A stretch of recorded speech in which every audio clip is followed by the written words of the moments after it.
जय हिंद दोस्तों, आप सभी का स्वागत है अपने इस चैनल पे। आज हम लोग कैरियर से संबंधित बातें करेंगे कि आखिर हम लोग अभी 10-12 एग्ज़ाम देने के बाद आखिर हमें कैरियर किस तरह का चुनना चाहिए।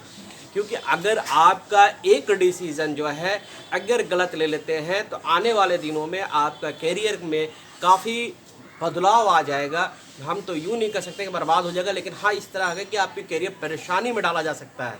तो आज हम इस वीडियो में आपको बताएंगे कि अगर आप 10 या 12 पास आउट हो चुके हैं, चूँकि मैक्सिमम एग्जामिनेशन हो चुका है और कैंसिलेशन हो गया, कुछ का रिजल्ट आने की संभावना है, तो अब हमें बिना टाइम वेस्ट किए हुए अपने कैरियर पर ध्यान देना चाहिए। और हम क्या कर सकते हैं इस विषय में आज हम लोग देखेंगे। सिविल प्रिपरेशन कैसे किया जाता है, एक आईएएस किस प्रकार बनता है, एक आईपीएस क्या होता है, उसके सिलेबस क्या है, उसके एग्जामिनेशन का क्राइटेरिया क्या है और किस तरह से हम अपने एग्ज़ाम को प्रिपरेशन किस स्तर से कर सकते हैं ताकि हमारा सिलेक्शन आराम से हो जाए, आज हम इस वीडियो में जानेंगे। तो जो हमारे न्यू व्यूवर्स हैं, मैं छोटी सी एक रिक्वेस्ट है कि इस चैनल को सब्सक्राइब कर लीजिए, क्योंकि यह वीडियो आने वाले दिनों में इस चैनल पे आपको बहुमूल्य चीज़ें आपको पूरे डिटेल से बताया जाएगा। ठीक है सर, आइए अब हम देखते हैं सिविल सर्विस को हम लोगों ने, या यूँ कह सकते हैं गवर्नमेंट ने दो पार्ट में आती है, एक सेंट्रल लेवल पर होता है, दूसरा स्टेट लेवल पर होता है। सेंट्रल लेवल पर जो एग्ज़ाम होता है जिसको कंडक्ट करती है यूपीएससी यानी यूनियन पब्लिक सर्विस कमीशन, और दूसरा जो होता है स्टेट लेवल पर जो होता है पीसीसीएस। यानी अगर आप किसी भी स्टेट से हैं, पब्लिक सर्विस कमीशन, जैसे आप झारखंड से अगर है तो आपको जीपीएससी के नाम से आप जानेंगे, अगर बिहार में है तो आप बीपीएससी के नाम से जानेंगे, अगर आप आंध्र प्रदेश में हैं तो एपीपीएससी जानेंगे, अगर आप जम्मू कश्मीर से हैं जेकेपीएससी के नाम से जानेंगे।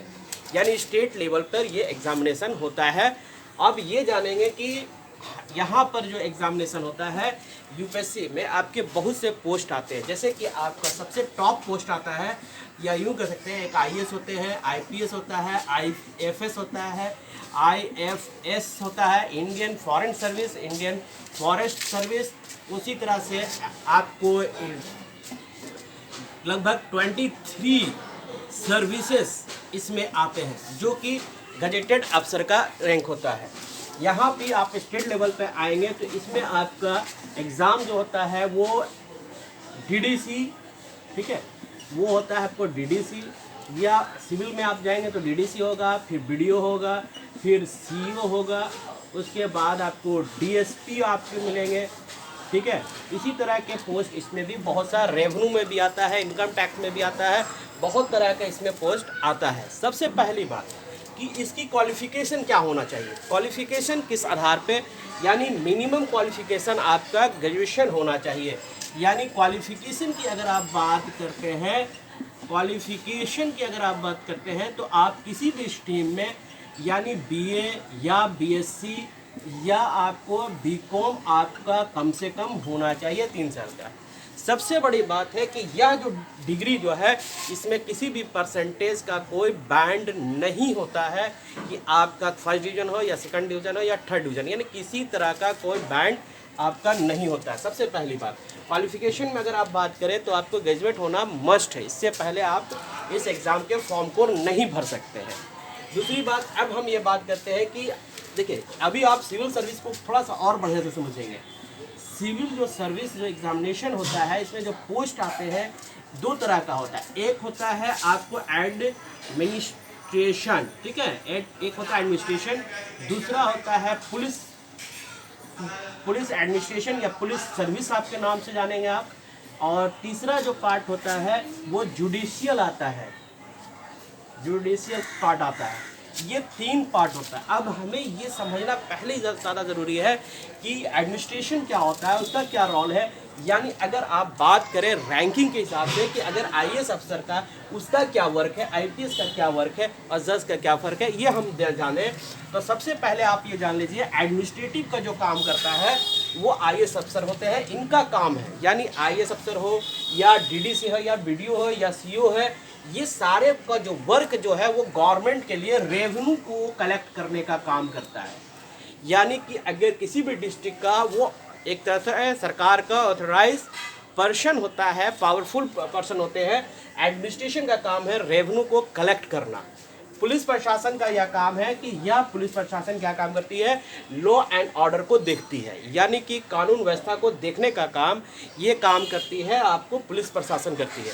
अब सवाल आता है जज क्या का काम है। जज आप डिस्ट्रिक्ट जज के फॉर्म में अगर आप देखेंगे तो यह देखिए, ये आपको सरकार के जो भी योजना है, सरकार की जो भी योजना बनती है उस योजनाओं को क्रियान्वित करने के लिए आपको एडमिनिस्ट्रेटिव की तरफ से काम कराया जाता है, यानी कि रेवेन्यू लेना या फिर शहर के शांति व्यवस्था किस तरह से कायम रह सकती है, या आप बहुत से ऐसे टॉपिक को वो एडमिनिस्ट्रेशन देखता है।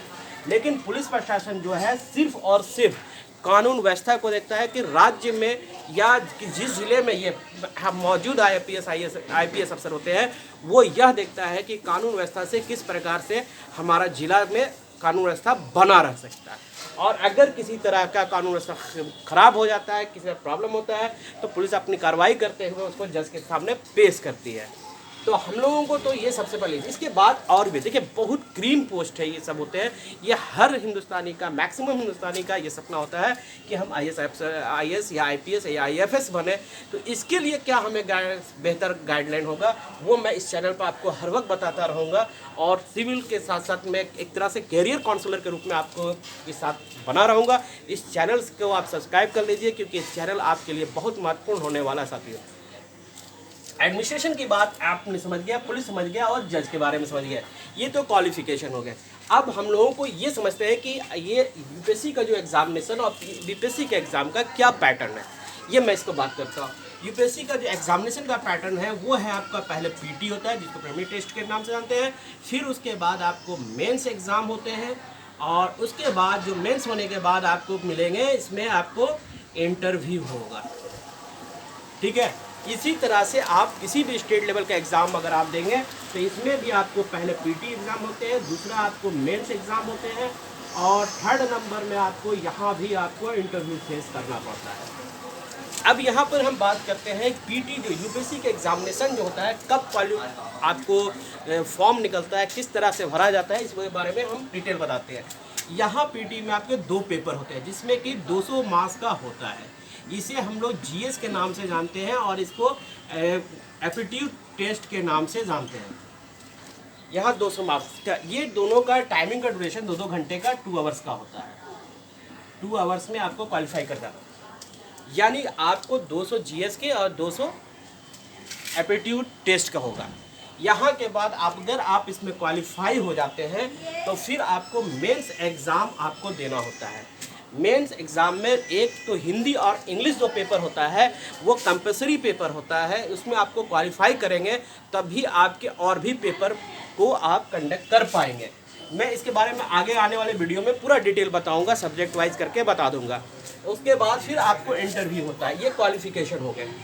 अब हमें क्या करना होगा कि आप जान लीजिए कि फर्स्ट वीक जो होता है, फर्स्ट वीक ऑफ अगस्त, इसमें आपको फॉर्म आ जाते हैं। दिसंबर तक आपको, नवंबर तक जनरली एग्ज़ाम हो जाते हैं और रिजल्ट आते हैं। क्योंकि स्टेट लेवल में थोड़ा प्रोसेस थोड़ा सा डिले होता है, हर स्टेट अभी बहुत पीछे चल रहा है, सिवाय बिहार अप टू डेट हो चुका है पीसीसीएस में। यहाँ पर इसको हम लोग कहते हैं 5 वर्षीय योजना ही एक्चुअली करते हैं कि इतना देर से ये एग्ज़ाम को कंडक्ट करने में क्लियर करती है कि यह 5 वर्षीय योजना के नाम से हम लोग इसको जानते हैं। तो अभी हम इसलिए कह रहे थे कि 10-12 के बाद आप प्रिपरेशन कर सकते हैं, क्योंकि आपकी एकेडमिक जो पढ़ाई होती है उसको आप धीरे धीरे पढ़ते रहें, उसको भी पढ़ें, और आप इसको क्वालिफिकेशन यानी बीए जब तक आप कंप्लीट करेंगे और अभी से प्रिपरेशन आप तैयारी करेंगे तो आने वाले दिनों में आप उसमें क्वालिफाई कर जाएंगे और बहुत आसानी से कर जाएंगे, और आपके 22-23 साल होते होते आप एक आईएएस आईपीएस अफसर बन सकते हैं।